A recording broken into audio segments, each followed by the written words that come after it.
Welcome to another episode of The Greatest Pod, where we discuss and debate what makes something great. I'm Ron Swallow. I'm Ed Greer, and today we are going to talk about the illustrious world of pro wrestling. No, don't hang up. Don't hang up. You're dorks. You watch people in spandex slam each other all the time. So don't act like you're too good for this. We are going to examine its cultural impact and all types of shit. And I want to introduce our special guest who's going to talk about this with us. He does a Funky Fresh podcast called The Goods from the Woods that has a Patreon that we directly contributed to existing. We told him about Patreon. He jumped on it. He's a great podcaster, a real pro, a real comedian, and a lovely guy who knows all about the pro wrestling. So give it up for my man and yours, Rivers Langley. Hey, hello. So this is actually very fortuitous that we're covering this subject on this occasion because Tuesday, the podcast that we got coming out Tuesday is going to be episode 316, motherfuckers. And honestly, I don't have a pro wrestling thing yet that I'm going to talk about, so I'm going to acknowledge it up top. And then I'm going to send everybody over here. I'm going to be like, I did talk about wrestling, but it's on the greatest pod. So all you Stone Cold heads that are expecting something crazy for episode 316, baby, we got your 316 right here at the greatest pod. Dude, that's fucking great. Yeah, man. So one thing I want to ask, dude, I'd like to know when you first got exposed to the radiation that is pro wrestling, because it gets in you. I mean, I can tell you exactly. It was the day after Spring Stampede 1998. I watched my first full episode of WCW Monday Nitro, and that used to air on TNT, Turner Network Television, and it was just in the air at the time. Anybody who was alive in the late 90s can tell you there were two things. I mean, there was probably more. I'm excluding music. I'm going to say there were two things on television that you could not escape in the year 1998 and 1999, and that was South Park and wrestling.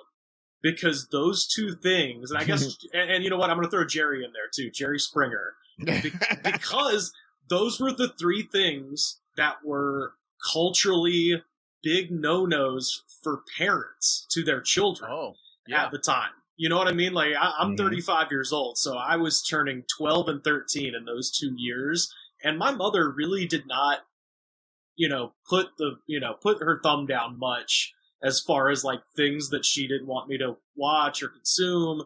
It's not like I was listening to, like, some crazy. I had Adam Sandler's CD, where he said piece of shit car, and I was like, ooh, I maintain that, and this is true for wrestling, this is true for Saturday Night Live, whoever your favorites were right when you became a teenager, you're stuck with.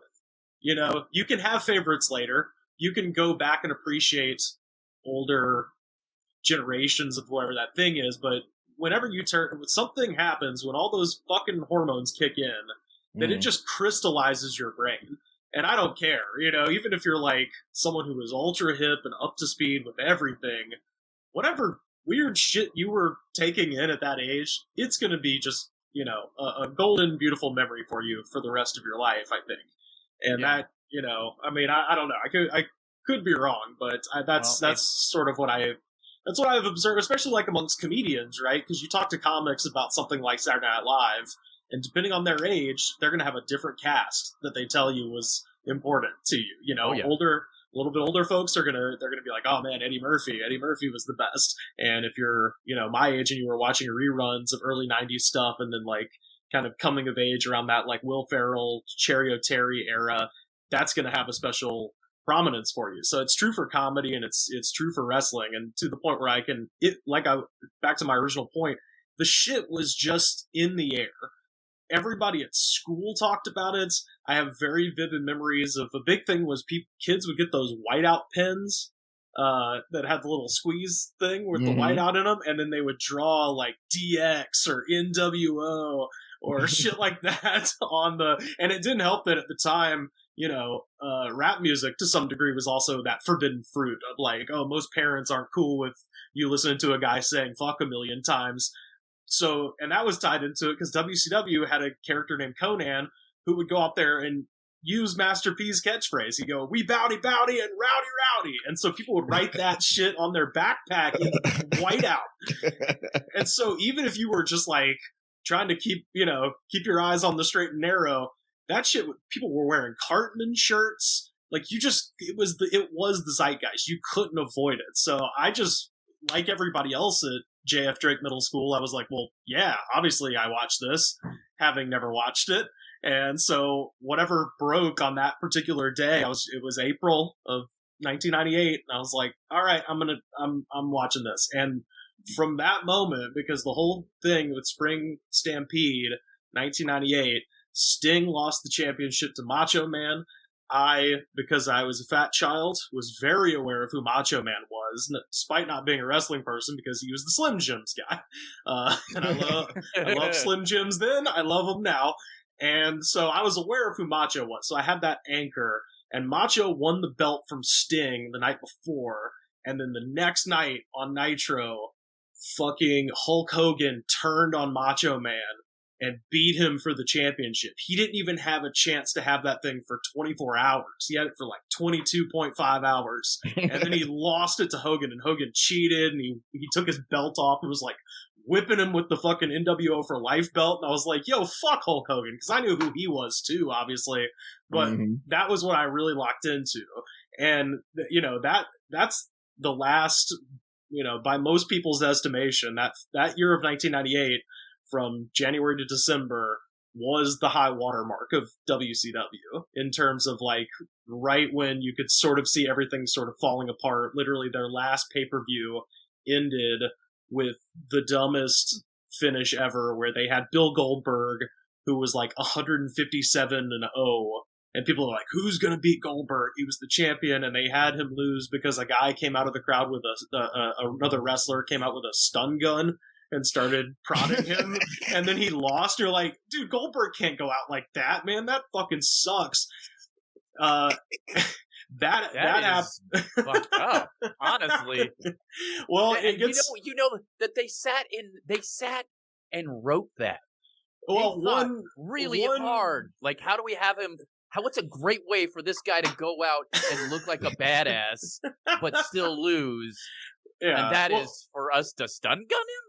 Yeah, well, and, obviously I defer to you gentlemen in all things comic books, and I'm positive, without knowing shit about it, I'm positive there's probably multiple people like this who got the reins of your favorite character and then proceeded to drive it straight into a mountain. And that man in professional wrestling, at least at that time, was named Vince Russo, who was a guy who worked for WWF. He's largely credited with, coming up with a lot of the kind of iconic moments of WWF's time during the quote-unquote Attitude Era from, circa 1997 to about 2001 is roughly the boundaries of those dates. And he's a guy who he worked for WWF Magazine, and then they started bringing him on TV as Vic Venom, because, they can't have two people named Vince. That would confuse everybody, even though he's way younger. So yeah, they had him coming on TV as Vic Venom, and then they hired him to be the head writer. And he, granted, came up with a lot of iconic, storylines. When most people think of what was going on at that time period, he was definitely at the table, if not directly writing all that stuff. And then he got poached by WCW. And it's almost as if, like, I wish I was more conspiracy minded, because it's almost as if he was hired by WCW on behalf of Vince McMahon to destroy it. Because from the moment he got off the plane in Atlanta, everything that happened after that is, people should watch the last. And I would love for you guys to tell me if there's an example of this in comics or whatever, but like the last year and a half of WCW is so mind-bendingly terrible that it kind of has to be watched. Like, in the way that The Room by Tommy Wiseau must be watched to be believed, because it's so bad. And this dude was responsible for all of it, to the point where he was, like, making himself a character on TV. Like, he would come out as the head writer on TV, like this thing we're all supposed to pretend is a legit sport. It's like, I'm the head writer. Well, that's the fuck. Well, it's kind of in comics, like Stan Lee made himself a character in wrestling. Vince McMahon makes himself a character, and this guy wanted to be, I guess, sort of Yes. a Vince McMahon of WCW. One of the things in comics that you see that's like we did cover, me, Ron, and producer Bill did cover the Spider Clone saga in comics, and it was just. You couldn't stop looking at it because it was like, dude, Spider-Man's not the real Spider-Man. There was a clone. The one we've been following for the last 30 years was a clone. Everything after issue 121 isn't real. And just this counting of shit. And like Goldberg, things in wrestling, the same thing happens in wrestling happens in comics because comic book characters are so unbeatable. The way that they've written Batman for 20 years, he could just beat anybody. The way they've written Superman, they can't be beat. So they figure out all these stupid ass ways for them to lose. All of that is so intrinsic in this comics culture. And that's why I wanted to have you on, because it's the same. Like, me and Ron have been looking at each other while you were talking. It's just like, this is the same shit that happens in comics. It's the exact same. I've never seen, actually I take that back. I've seen one episode of Game of Thrones. And it was the final episode because I was at a friend's house. We were watching wrestling, actually, and afterwards they wanted to watch the Game of Thrones finale, and so I watched it and watched everybody be, disappointed by it. And so I was like, okay, well, I don't need to see this. But there was a moment that there was a big furor on Twitter, and I'm sure you guys can tell me exactly who this character is, but basically there was some character who had been widely perceived across all of the seasons of the show to be a good guy, and then she has a heel turn involving a dragon. Does this sound familiar?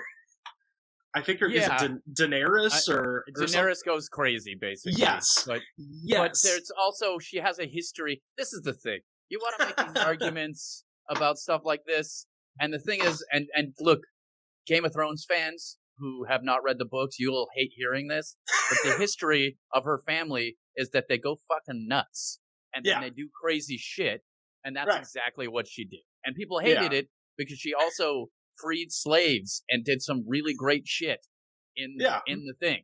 But like, when you become a tyrant, sometimes you become a tyrant. Right. So exactly. That's the lesson in that is like, don't be a crazy tyrant when you start getting power. I mean, I don't know. Yeah. But arguably. My point with that, the funniest shit is there was like people who named their children after this person. It's like, my children were named for. I'm like, well, that was your fault. You might want to wait till the TV series is over to name your kid Heisenberg or whatever. Yeah. Or Dexter. Yeah. Well, I named my kid Dr. Doom, and this is what he does. It's like, yeah, man. But I was watching it, and I tweeted this at the time. I was like, hey, Game of Thrones fans, you're upset that the writers made your favorite good guy into a bad guy? Guess what? You're now a wrestling fan. Because that's what it is. Everybody's turning all the time. You just, the interesting thing becomes, okay, I love this person. What is he going to be like when he's evil? That's my favorite thing about wrestling. It's like, everybody's eventually going to become evil, or the most dastardly bastard in the whole company is eventually going to be a good guy if they do it right. If it's done correctly, that dude that you love, throwing tomatoes at, and the old ladies with their long Granny Ash cigarettes are screaming at, they hate Dusty Rhodes when he's with Dick Murdoch. They hate him. Those bastards, they cheat, and then cut to 2 years later, Dusty's down in Florida and he's the American dream, baby, and he never looked back as a actually I think Vince Russo did try to make Dusty a bad guy towards the end of the 90s, and people they're not gonna boo Dusty Rhodes. Look at him, he's awesome. But He's a cuddly little bud. He's a cuddly little bud, dude. And he did, for somebody with such a pronounced speech impediment, he was the best on the mic that I've ever seen in my whole life. How are you the best mic person when you talk like this? It's crazy. Oh, yeah. I just watched something where they were talking to Seth Rollins, who is one of their big stars today, and he was saying because in the Indies he's known as Tyler Black, and so when he came into WWE, one of the numerous myriad annoying things about them is that they want to own your name, so they make people change their name a lot of times. They're notorious for that. Yeah, so when he came into WWE, they're like, you got to come up with a new name, and so he came up with Seth Rollins, which was obviously a nod to Henry Rollins because he's like a big hardcore music fan, and apparently Dusty Rhodes just loves saying it because both of those syllables are hard for him to say, so he'd go, Seth Rollins, I can see it lights, baby. And he said that he's like, every time I saw Dusty, he'd go, Seth Rollins, put it in the lights, baby. So, well, dude, but one thing, and Ron will attest to this, in comics, what they'll do is they'll find a way for the characters to fight that makes them both heroic on both sides. Yeah. You know what I mean? Where like Tony Stark was sort of the enemy of Civil War, but you could kind of see where he was coming from. In wrestling, they're just like, you know what? I'm Hulk Hogan and I'm a black nationalist, and now I'm going to start body slamming everybody because that's just what I'm going to do today. You know, it's like in wrestling, they hardly ever drop the seeds to make the change. They made Owen Hart the black nationalist, okay? Yeah. But you know what I mean? It's like when Hulk Hogan, when I was a kid and I saw Hulk Hogan go bad. Yeah. That was, I'm a little bit older than you, so that like hit like a ton of bricks, because when I was a baby kid, he was the goodest guy ever, and blah blah. And so when he went bad, and G.I. Joe, and when he yeah, well, that's Sergeant Slaughter. I was gonna say he fought a G.I. Joe when the G.I. Joe betrayed America. He was the greatest American hero, like basically. He was the Hulk Hogan, and it's also crazy because of his personal life. Oh boy. Yeah, absolutely. We actually just we just did on our Patreon. We talked about WrestleMania 9, where Hulk Hogan shows up. This is after the steroid trial has already, is either happening or winding down, and Hulk Hogan Vince is like, no more steroids, stop. So Hogan shows up looking like a deflated balloon, and also he has a gigantic black eye to the point where his eye is nearly swollen shut. And the story that the real story is, in all likelihood, him and Macho Man got drunk and Macho Man punched him in the face. But the story that he maintains to this day is that he got hit in the face with a jet ski going 40 miles per hour. And it said that it shattered his orbital socket, and he had to get 150 subcutaneous stitches. So that's why you didn't see the stitches. They were under the skin. Oh, God. And the pay-per-view was on Sunday, and he claims that he was hit in the face with a jet ski the Wednesday before, just a few days before. Like, no, dude, you are lying. That's the thing. Hulk Hogan, every time he talks about body slamming Andre the Giant grows by 100 pounds. He's like, he was a 900-pound giant, brother. And you're like, no, he was not. He was large. He was not 900 pounds. And also, he hopped a little bit to help you get it. I saw that. I've seen those slams. That slam. Andre's like, okay, are you ready to slam me? Okay, hold on. Well, and he's always like, I was the first guy to slam Andre. It's like, talk to Harley Race and Stan Hansen. They both did it way before you. But that, but that thing of, all I was going to say with that is, like, I now, because I was talking to Dr. Pat, our co-host emeritus on The Goods about this, and, I don't know if this has been what's going on with this project, but they at one point were making a Hulk Hogan movie starring Thor. Chris Hemsworth was going to be the star. I think they're still making it. Okay. I think that movie has to be Big Fish by Tim Burton. Like, you have to show, because Hulk Hogan is one of the most outstanding liars of all time, because it's just completely unbelievable the things that he says, almost all of it. So I was like, that's the way to play that movie, is you have to show this fantastical world that he has constructed in his own brain. He should just hang out with Frank Dukes and they can just tell each other outlandish lies about people they beat up. I'll tell you about he hangs out with Frank Dukes at Steven Seagal's house. Yes, I was going to say Hogan, Dukes, and Seagal. No offense to the title of your show. That's the greatest podcast. I would listen to all three of those guys fucking lie to each other for an hour every week. It would be outstanding. What's not to love? They're all out of their minds. And it's like, hey, brother, when they caught me for that racism, brother, I ain't got a racist bone in my body. I was doing the Mark Furman biopic. I was doing my sides, and they happened to record me saying the N-word, brother. And then Steven Seagal's like, well, I got my Aikido stopped the plane one time. A plane was trying to take off for the drugs, and I Aikido'd the plane and broke its arm, its wing. And then fucking Frank Dukes is like, I entered a fucking combat tournament with Tong Po, and the Mortal Kombat's real. I'm the one who drove the demons away. I'm the one who saved our dimension. I'd be Reptile. I'd be Goro. And Baraka. All of them fools. Oh my God. Yeah. But yeah, the Liars Club. That's what it'd be called. The Liars Club. Yes, and they just get together and just be like tall tales and like Paul Bunyan shit.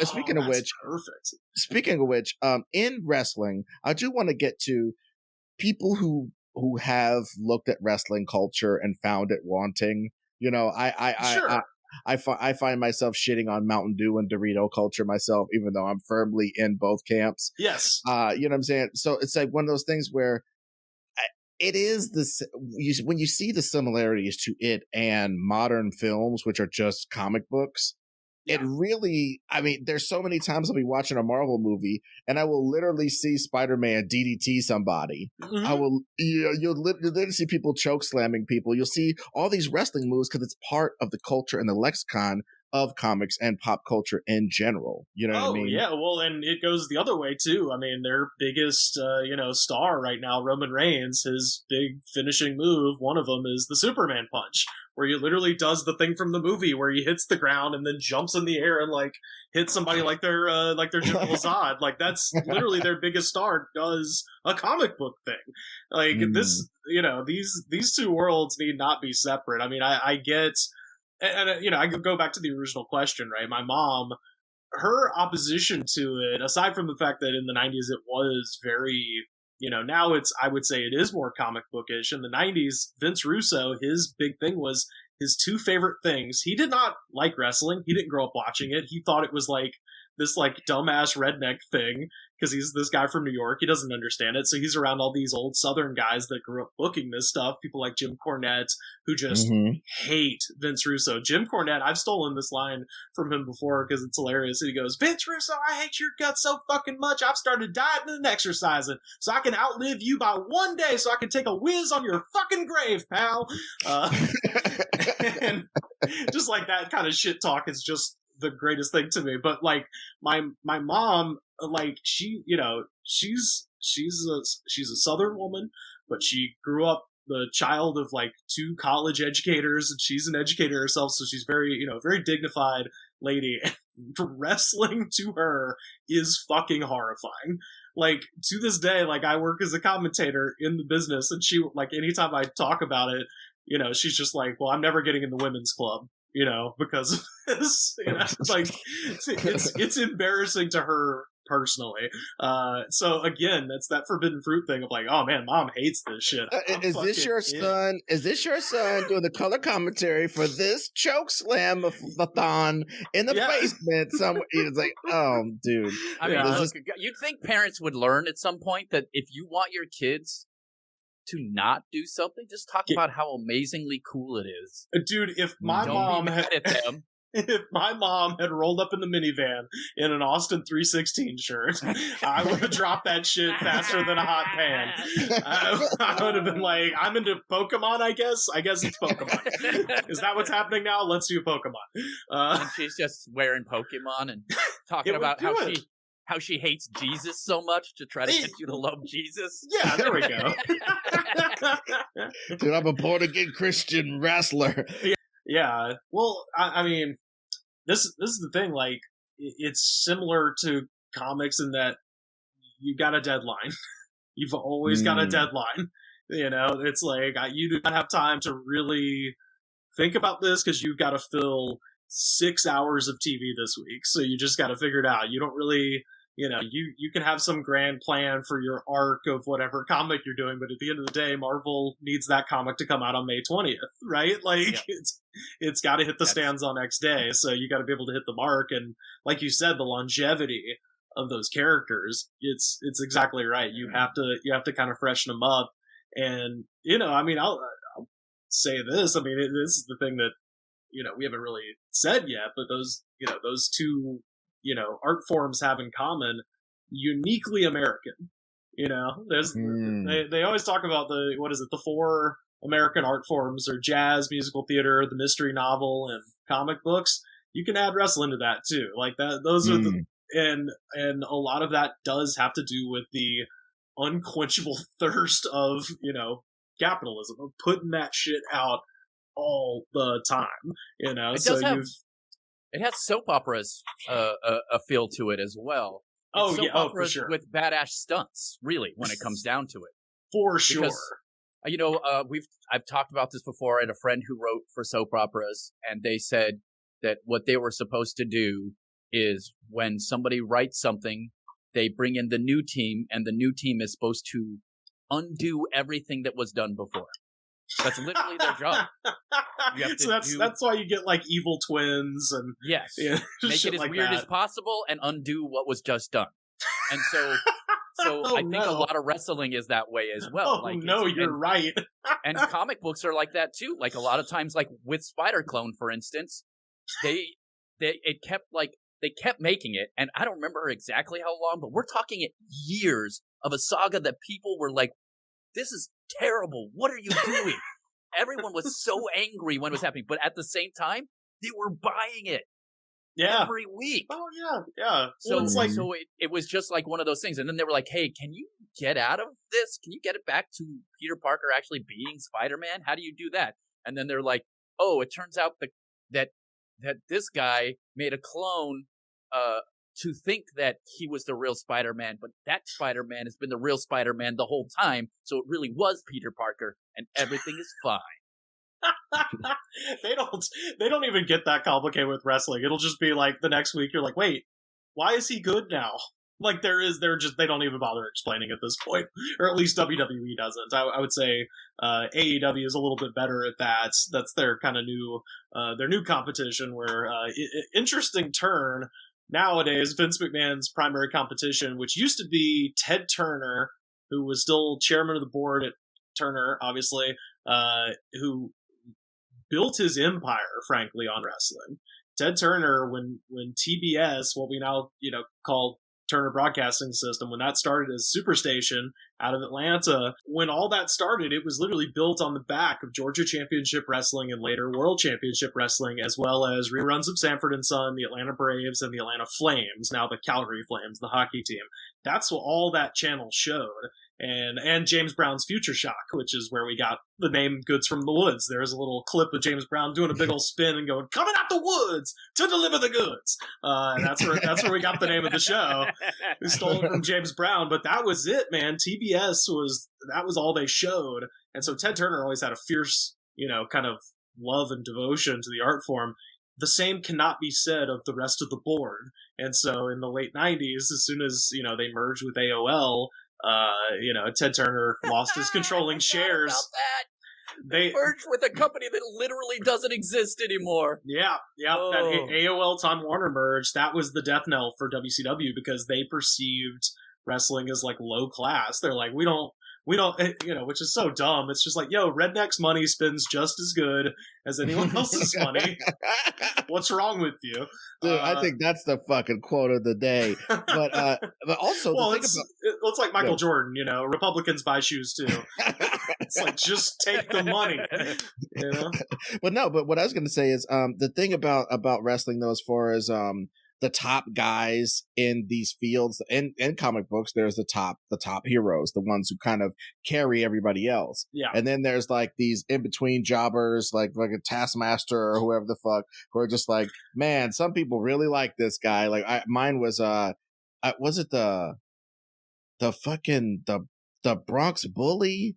There's a bunch of people like. Oh, you're talking about the Brooklyn Brawler? The Brooklyn Brawler, that's what. Yeah, never won a match. Not once. Never won a match, not once. Nope. But people are out there in their dirty gray T-shirt and their stupid pork pie hat or whatever he was wearing. That sort of that kind of the goon hat. You know what I mean? It's just like, oh fuck, Iron Sheik.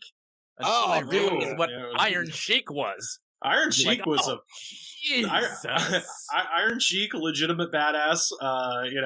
Wrestled on the Olympics, like for real. Yeah, legit badass, and hilarious on Twitter. Even though I don't think it's actually him, but but his persona is Twitterable. So funny that he just abuses Hulk Hogan on Twitter every day of his life. And now I gotta watch that. I haven't known about that. That's great. Oh, dude.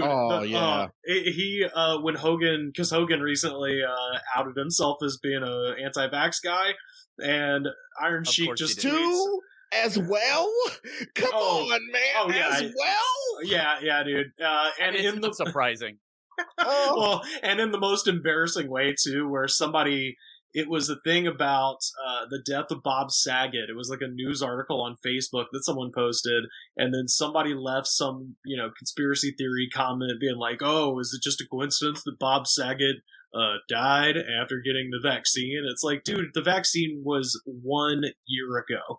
The man it was not that, but he commented on a comment with his like official like blue check verified Facebook profile where it said Hulk Hogan, and he goes something to the effect of he's like, yeah, Betty White and Sidney Poitier died too, but they're not telling you why. And I'm like, they were fucking 90 in their 90s.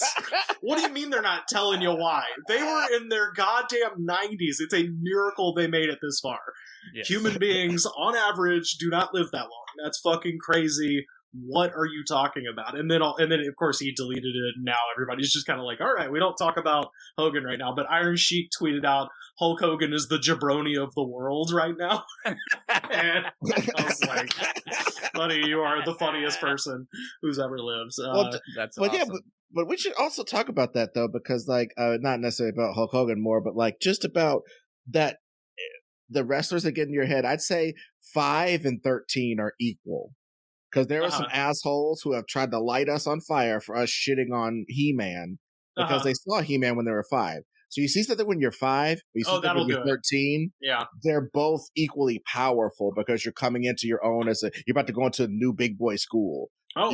In each of those sections, you're about to go into big boy school. Your next transition, you're about to be who you're going to be, Buddy, show me a picture of any dinosaur and I can just, like, rote memory tell you what it is. Because I was 5 and I was already into dinosaurs, and then Jurassic Park came out, and it was like God answered a prayer I didn't know I was praying.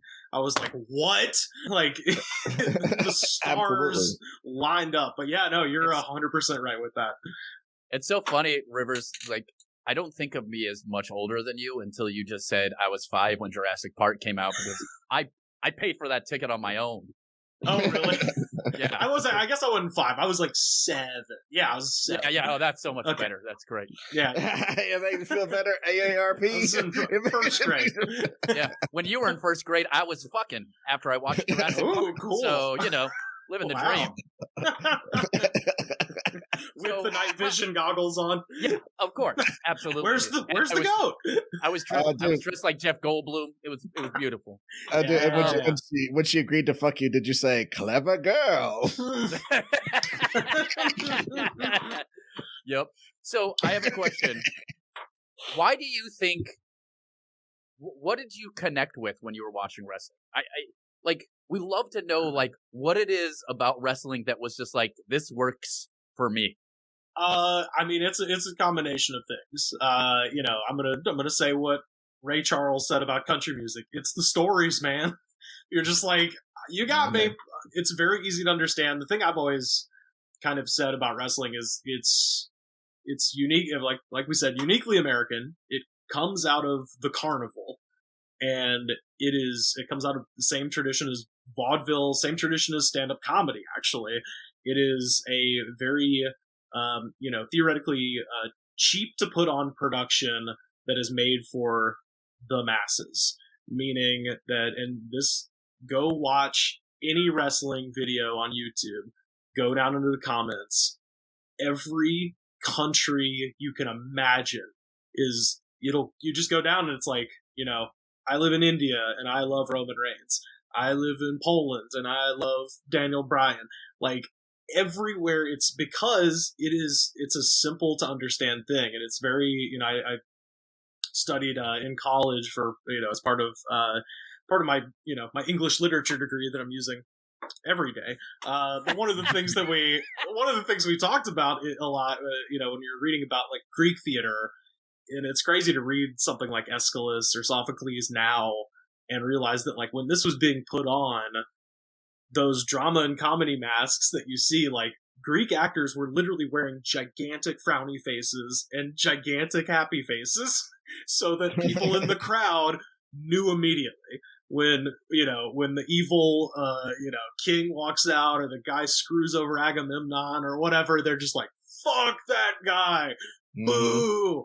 Same thing with wrestling. It's very easy to understand. Just up front, it's colorful, bright lights, fast movement, violence, which is always cool when you're a kid. And in the 90s, a lot of sexuality, frankly, which is, when you're, again, those hormones are hitting and Sable is on the screen, get the fuck out. What are you talking about? Bro, as a dude who had a buddy who I know for a fact used to jacket to Trish Stratus. Dude, Who I know. Amongst us? Dude, and wrestling, but I'm just saying, I think wrestling touched my life weird, because wrestling touched my life so much that people think that I'm a wrestling fan because I've been exposed to it. But it's just like, if you grew up in a trailer park, you know what Marlboro Reds look like and Parliament Lights and shit. You just know. You be a cigarette aficionado just from where you live. You know what I'm saying? So I am Winston. Virginia Slim. Those ones. Yeah, you know what I'm saying? So, like, I'm like that with wrestling. And not like I think wrestling is carcinogenic and poison. That is not the case. But it is that thing that it gets into you, because, like, when I was a kid, the first kid style, I was right on the tail end of watching Hulk Hogan be whatever, because, like, WWE got so big when I was, like, a baby kid that it was like what you're saying as far as ubiquitous. Me and Ron could attest. It was literally if you were a little kid, when we were a little kid, there was no way you didn't know who Randy Macho Man Savage, Hulk Hogan, and even for a time, Mr. T, because you remember after Mr. T fought in Rocky 3, he got down with Stallone's camp and shit and started doing some different shit with him, but the wrestling really took a shine to him, and he started wrestling with Hulk Hogan.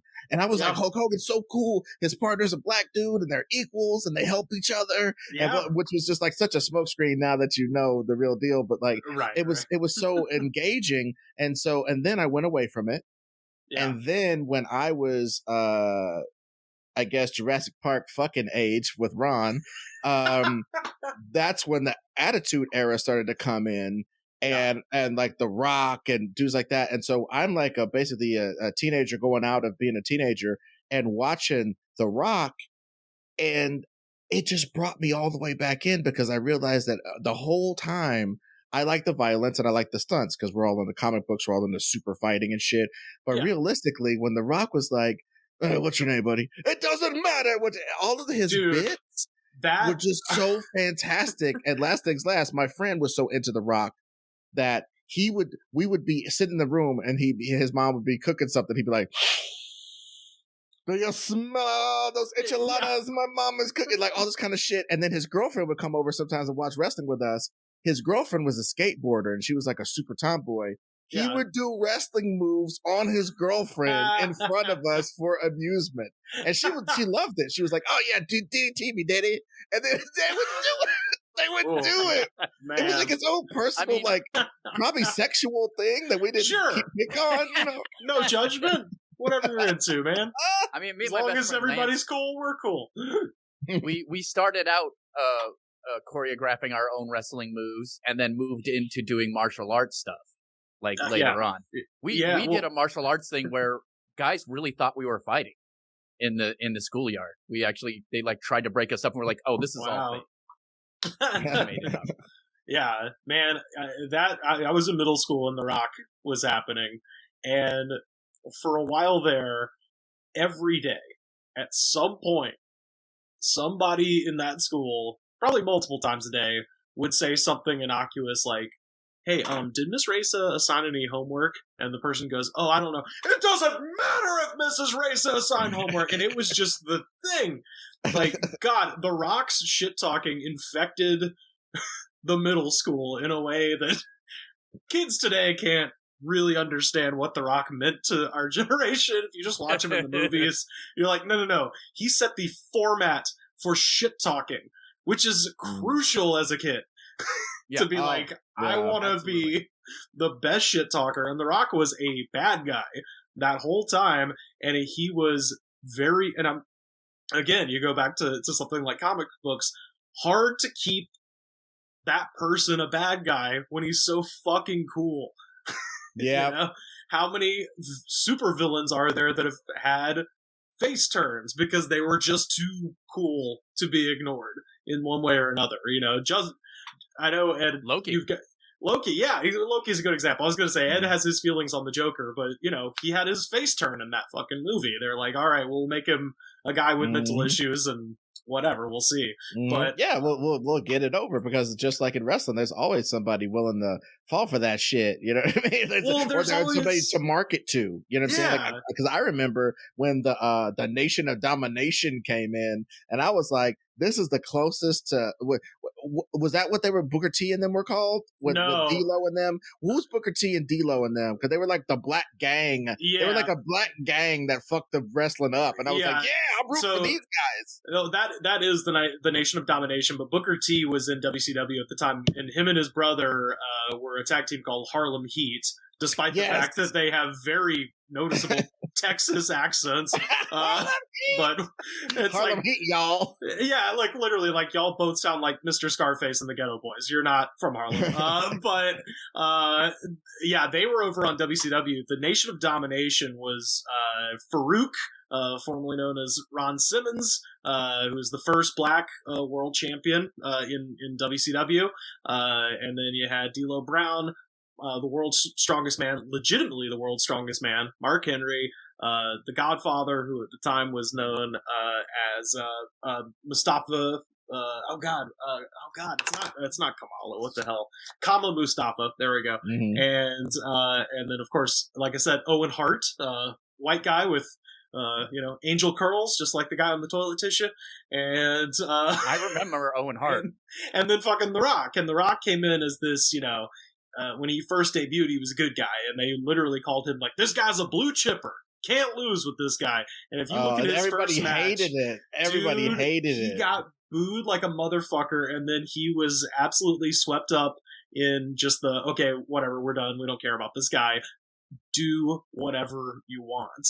And that is sometimes can sink the ship, but in the case of a man as creative as Dwayne Johnson, that was like, finally, you've let me out of the handcuffs, and now this bird's gonna fucking fly. And The Rock, the reason he refers, because he was originally Rocky Maivia, the reason he refers to himself as The Rock is he was watching Sports Center, and he was watching Deion Sanders repeatedly refer to himself as Primetime or as Deion Sanders. He only referred to himself in the third person, and Dwayne Johnson's watching that, and he goes, I hate this. I fucking hate this guy. And so he bought himself some Versace outfits and started calling himself not Rocky, but The Rock.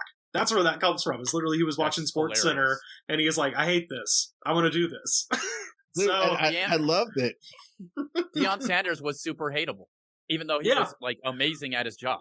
Well, that was a whole era of guys that only, David Cross, has that whole bit about Ricky Henderson. That was that whole era of sports stars that just refer to themselves in the third person. They did a Seinfeld episode of George is getting upset. Like that was in the ether at the time of that, thing. And that's what The Rock got. That was literally just being like, I'm going to do this because I watch this, and as a human being, I hate this. So that's what my character is going to do to piss people off. And it worked for a time, but again, you're just like, that dude is too good at his job of being an asshole. I love him. Which is the interesting thing about comics and wrestling to some degree, is like I said, man, if somebody is just really good at their job of whooping Superman's ass, you're like, he did it though. He called a shot and then he did it. Lobo was probably for a time, he was like, back when they were really trying to make it be kind of a rivalry between Macho Man and Hulk Hogan, like a real rivalry. Mega powers explode. Yeah, because they used to be like buddies, right? Then they used to like run around and they were the Mega Powers. They were the Mega Powers, and then Hulk Hogan looked at Macho's wife wrong, and then they got in a huge fight. You can't be looking at Elizabeth like that, you piece of shit. I know you're a racist. I'm gonna stab at you. He literally said to him, he's like, you had lust in your eyes for Elizabeth. And that was enough. And they sold millions of dollars worth of pay-per-views off of you looked at my wife weird. Dude, amazing. So that's one thing that it shares with all the pop culture stuff we like. It's relatable to regular ass dudes. Like it is like true. Regular ass dudes who are like insecure. They got their wife because they own a construction company. And, and their wife is like hotter than them, and they kind of look like shit. But their next door neighbor also owns some shit, and he drives a nice car, and he's got a full head of hair. And then he looks at that dude's wife, and that guy wants to murder him. Yeah. Well, and that was Macho Man's, that was completely in line with that character. And, if you believe what a lot of people have said, the real guy who was actually married to that woman, the most psychotically protective, insecure motherfucker on the planet, where he'd get in real fights with people. Yeah, supposedly that's why Hulk Hogan got punched in the face, is because his wife was like, all right, this guy's weirding me out, and went over to Hulk Hogan's house, and he fucking showed up, and they were both plowed, and he's like, where's Elizabeth? And punched Hulk Hogan in the face, and then Hulk had to be like, no, a jet ski hit me going 40 miles per hour in the skull. That makes more sense. The calculation of his shits. But I gotta say, though, in wrestling, I think as we wind down here, the thing that's interesting, that's always going to be interesting, is the fact that wrestling moves fucking literally work and will fuck your ass up if you get them done. Because I remember very specifically when I was in Boy Scouts. We used to go down to the pool. There was all these different activities, but then we would have some free time to just go to the pool, fuck around on the trails, do whatever we wanted for a little while before we had to go lace up some lanyards or whatever the fuck. And so in between canoe assholery and the bullshit where we got to go eat later in the mess hall or whatever, there was this chunk of time where we just play grab ass all the time. Some people literally, no judgment. So fucking we're Boy Scouts and we're doing all this shit, and straight up this kid has a water balloon. He's my nemesis. I think his name was Jeremy. And Jeremy throws a water balloon on me. And then from his other hand, magically, in his other hand is a clod of dirt. So I'm wet, and he throws the dirt on me. Now I'm automatically muddy. And my whole uniform is fucked up. My little Boy Scout shorts, my socks are full of silt. I am so fucking angry. And Jeremy thinks he's so fast that I can't catch him. So I fucking corner him next to a tree, and I catch this fucker. We're on a gravel road. I'll never forget it. And I DDT'd him on a gravel road. Dude. And then I kicked him in the chest while he was down. And I thought for a moment that he was dead and that my life was over, because that move fucked his shit, dude. You put your arm, you basically headlock somebody. They're in front of you, and you kind of headlock them, and then you slam their head into the ground while maintaining the headlock. That's what the DDT is. What's the one where you put their head between your leg and then jump on them? Oh, that's a pedigree. That could be a pedigree or also a tombstone, right? If you have to lift them up, though. Yeah, well, you have to lift them up to where their nuts are in your face, basically. Right in your face. Yeah. Oh no, a tombstone is. I hate that. A tombstone is you pick the guy up vertically, so his crotch is in your face, and then you drop down to your knees. You're thinking of a pile driver where you pull him up driver. You sit down. Yeah. That one I saw somebody do that to somebody and hurt them badly. Badly.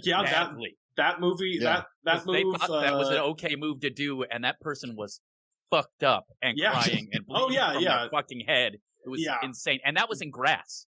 That's a move, that's actually paralyzed professional wrestlers, people who do it all the time. That's a move that if you see somebody whipping that out, it's pretty rare, even now, like a traditional Jerry the King Lawler pile driver, pretty rare move. If you see it being pulled out, those guys have had a discussion about it, because it is kind of notorious for doing that. I just wanted to say, Ed and I, for people listening, we've never talked about this. I have not shared this with Ed.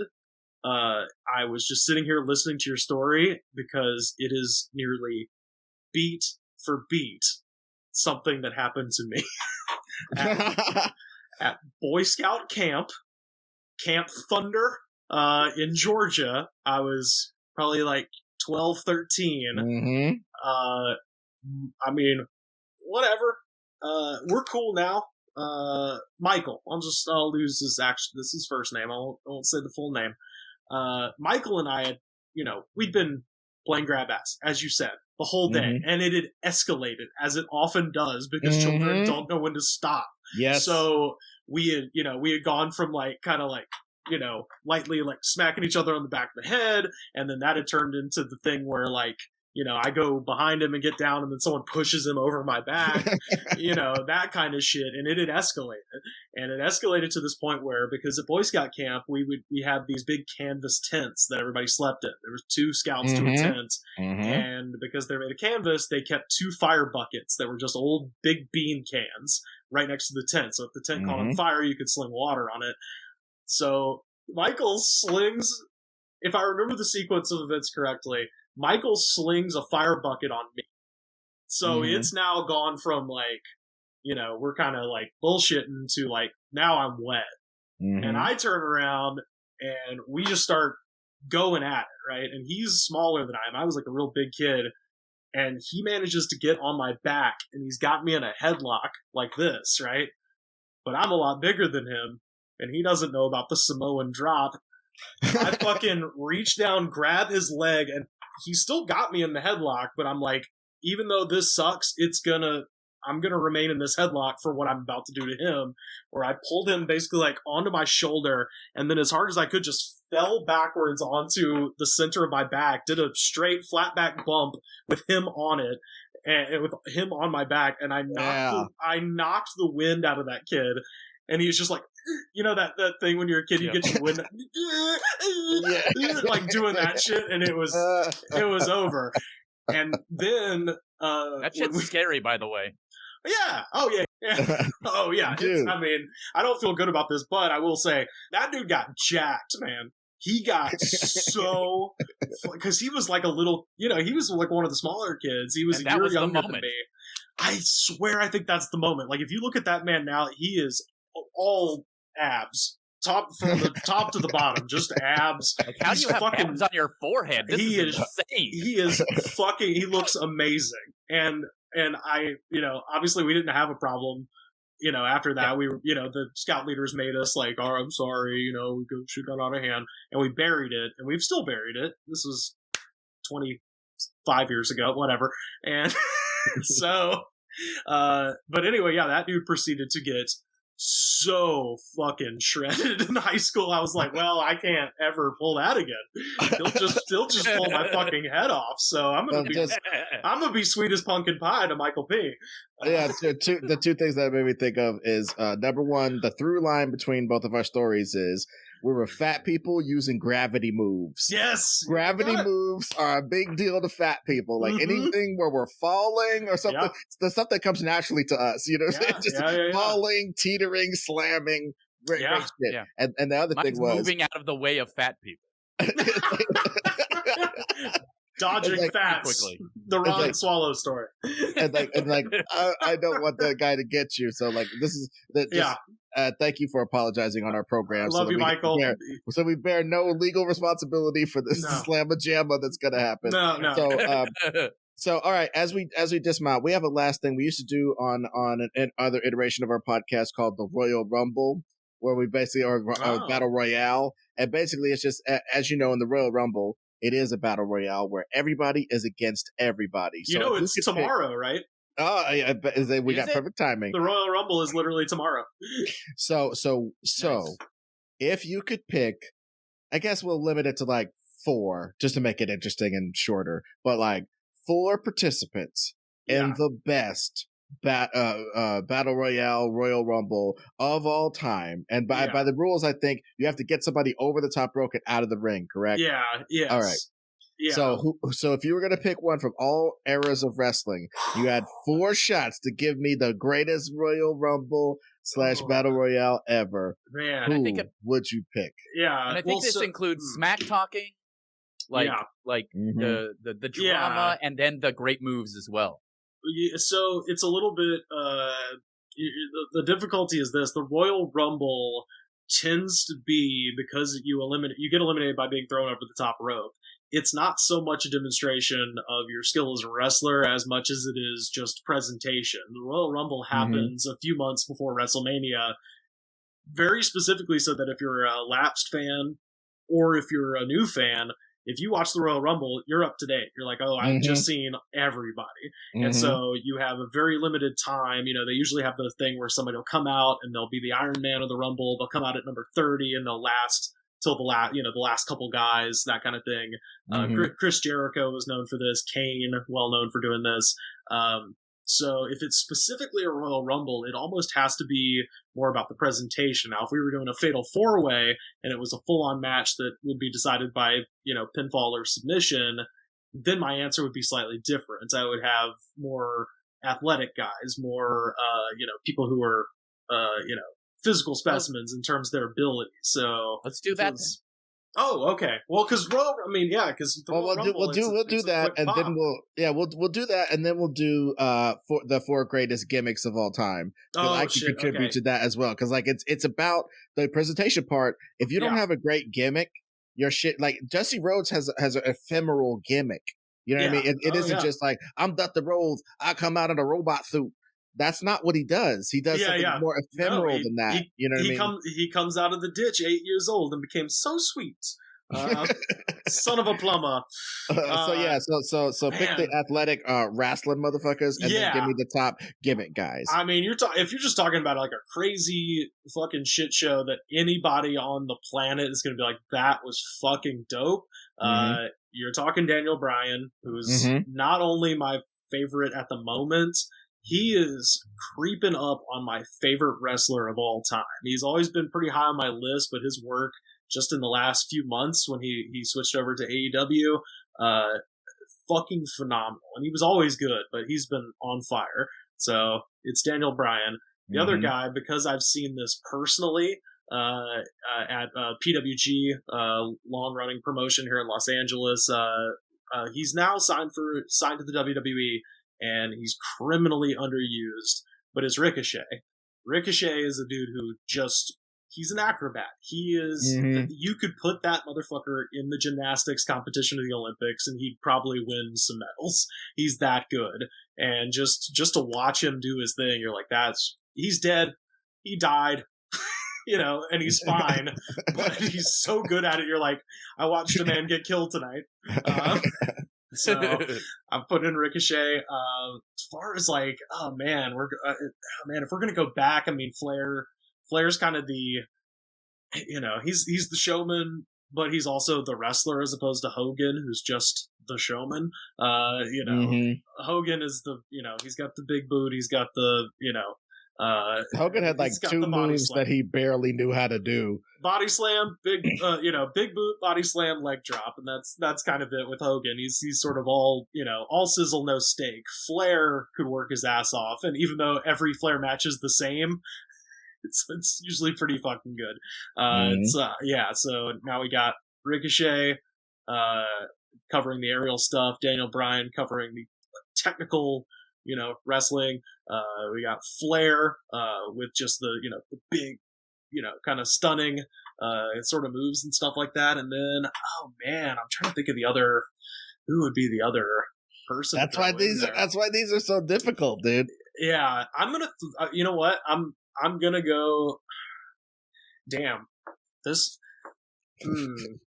I'm gonna go Sasha Banks. I'm gonna throw in. Nice. Yeah, she is. First of She all, works. I've seen some of her. She's in AEW, right? no, she's in WWE, and Okay. she is Sasha Banks. First of all, for everybody listening, if you've somehow made it this far without being a wrestling fan, Sasha Banks is on The Mandalorian. First of all, she's Yeah, that's where I heard of her before. She fucking killing it there. But also, man, you look at her, you're like, that's a superstar. Not even just relegated to wrestling, as she's got Disney money coming in. She's a lock. She's gonna be fine, but she could retire tomorrow and go to Hollywood the next day. But yeah, and she's incredible to watch, and yeah, so throw Sasha Banks in there as well. And I'll give people homework if you've never seen Sasha Banks versus Bayley at NXT TakeOver in 2015. That is always the match that if your head as far as what women's wrestling is somehow stuck in, the 90s where it's, Sable with her bra falling off and it's bra and panties matches and it's all this shit. If you want to watch just an incredible wrestling match, not gendered at all, fucking Sasha and Bayley in that one match, I watched that and I was like, I can't believe how good this is. Like, it was just beautiful storytelling. It's everything I love about wrestling in one match. So the fact that I know she is capable of that, and because I think she'd be the heel in the match of all of those people, if you got Daniel Bryan, Ric Flair, Ricochet, biggest babyface ever because he keeps killing himself, and Sasha Banks. Banks is going to be the big villain, and she'd be dominating half the match. See, and that'd be good. So. That'd be good for the storyline too. It's like, I dominated these men in here, blah blah blah. Oh, so. She's badass. She's Snoop Dogg's niece in real life. So like Snoop Dogg raps and like followed her down to the ring for one of her matches at WrestleMania a couple years ago, and she got her. Talk about a put over, jeez Louise. Well, she, much like The Rock was inspired by watching SportsCenter, she was inspired because she always loved wrestling, and Snoop Dogg has always been a guy that, he's appeared on WWE TV, pretty much since the early 2000s. So he would always bring her to the shows, and she got enamored with it, and she said that she was inspired. Her character was how everyone treated Snoop Dogg, because everybody calls Snoop Dogg boss. And he was like, oh, whatever you want, boss. Yeah, what are we doing tonight, boss?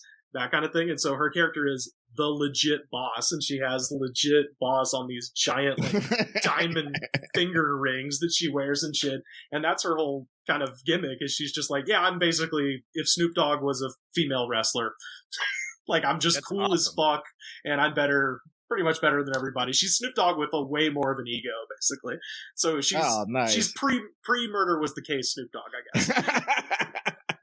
Well, dude, and as we round out, all I want to say is my top 5 gimmick. My top 4 gimmicks, because honestly, my list is the correct list for real. Okay, Ric Flair's gimmick. He could be racist. He could be sexist. He could be whatever he wants to be. His gimmick is one of the best of all fucking time. Just the nature boy and the woo and all that shit. It's like, that's just really great stuff. It's really inspiring. He went in front of like championship teams like the Patriots and the Lakers and shit like that, and did his Ric Flair shit and got people excited to go win real championships in real sports. Yeah, from him giving them pep talks. Can't beat that. You motherfucking cannot beat The Rock. I should probably say The Rock for the last, because The Rock's gimmick, again, it's more than, it's catchphrases plus time plus attitude equals The Rock. He would say the smell what The Rock's cooking. It doesn't matter what your shit is. The people's eyebrow. The Rock wants this. The Rock wants that. It's just, he set up people so well to fuck with them. So that's a great one. I gotta say, you know what? The motherfucking Undertaker had a great gimmick. He had 2 great gimmicks. He had the one where he came out, he was implacable, unstoppable, unkillable, and just sort of waded through people. And then they kind of decided that was boring. And then he started being the American badass or whatever. Yeah. So he would ride. Yeah. So the first time he debuts as the American badass, he rolls up in a motorcycle into the arena, up to the stage, jumps off, and starts whooping people's fucking ass. It's just great gimmicks all around.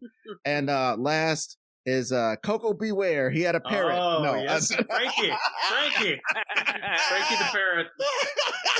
But no, I mean, maybe he doesn't have the greatest gimmick, but he had a really memorable gimmick. When I was a kid, I just hate to see Coco Beware because he'd come out, he'd be flapping like a bird and shit like that. But my real last pick is the goddamn Ultimate Warrior. The Ultimate Warrior's gimmick was the best shit of all the. When the seas drank Atlantis, you were there on the shores. I pulled you out of the primordial ooze and threw you into the sky to make the stars. The energy shined down and I was born from the muck.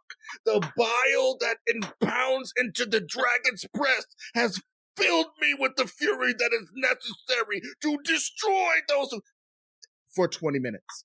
Yeah. This dude is fucking crazy, just talking crazy nuts, and he can gorilla press people above his head. He could fucking do anything strength-wise. He was amazing, and I think all of the people I named are probably pieces of shit in real life. Oh, sure, yes. But yes. but and damn, I like Rob Van Dam a lot because I know him personally. Yeah. Also, watching him, he's like really talented. And his gimmick is he's a weed guy. He likes weed. Yeah. That's his gimmick. Dude, but there's so again, wrestling is full of so many gimmicks and so many cool things, just like comic books. So if you guys like all these worlds, give it a shot. Sit down there with your kid or something. Let them see some violent sex activity on the screen. Let them see some nutty company politics. Let them see some of this shit and see if they like it. You know what I mean? Because honestly, shout out to Outlaw Adam Knight, he's on our Patreon. He's a wrestler himself. He's inspiring me to go get in shape again. So shout out to you, man. Dude, he's always sending pictures from 5 a.m. at the gym and shit. I'm just like, damn you, Adam. We're basically the same age. And I am so... If he slammed me, my body would come apart like Legos. Legos with Jello all over them. It's just maybe disgusting. Rivers, and if you're... Yeah, if you're ever in LA, Rivers, and you guys should do some kind of wrestling thing because Tell them to hit us up at the Brian Kendricks Wrestling Pro Wrestling. No, fuck yeah! And while you're doing plugs, plug yourself and your podcast, and we'll be on out of here. Yeah, so you can find me on Twitter and Instagram at Rivers Langley, and you can check out our podcast. Ron and Ed have both been guests on it. It's called The Goods from the Woods, and it comes out every week on all the places that you find The Greatest Pod. And as I mentioned, I'm also one of the commentators, along with our mutual friend Eric Barnes over at the Brian Kendricks Wrestling Pro Wrestling, and as he pulls up the poster for when the next show is. You can come see us at JLFX Studios in Burbank. That's right, we're in a damn TV studio now. February 25th. Those tickets are available on Twitter at WrestlingPW, and it's a fun time. I always recommend it to anybody who's not even necessarily a wrestling fan. You're going to come for the comedy, and then you're going to be lured into the wrestling, because that's how we play. We have gigantic monsters that fight each other. For instance, my favorite wrestler to call a match for is the Franken Peanut, who is basically a gigantic, Mr. Peanut kaiju monster. But we refer to him as Dr. George Washington Carver's monster. And that leaves the door open for me to go, from Tuskegee, Alabama, the monster of Macon County. And, we talk about, I have hyper local references because I grew up 15 minutes east of Tuskegee. So I could be like, I was at the Torch 85 station truck stop eating with the monster, and he was loading up on carbs because he knew this was going to be a contest. You knew this, and so that kind of thing. It's his vision is as clear as the waters of Shawakla Creek, that kind of shit. Real specific with Tuskegee stuff. So. Hilarious. Well, thank you for coming on here and explaining your love of wrestling. And I think you might have won through this show. We might have won some fans over to at least give it a chance as an art form, and we love that for love for people to give podcasting a chance as an art form. We'd love to be exemplars in that. So get on our Patreon. Review us. Yes, absolutely. Spotify now has a 5-star that you can give them. Yeah, well, we've been telling people to rate and review us on everything possible. So now that fucking Spotify is possible, jump 5 on there stars. and do that. Why don't you take us on out with your sweet rendition of our greatest pod dismount, baby. Thank you, as always, for listening to another episode of The Greatest Pod.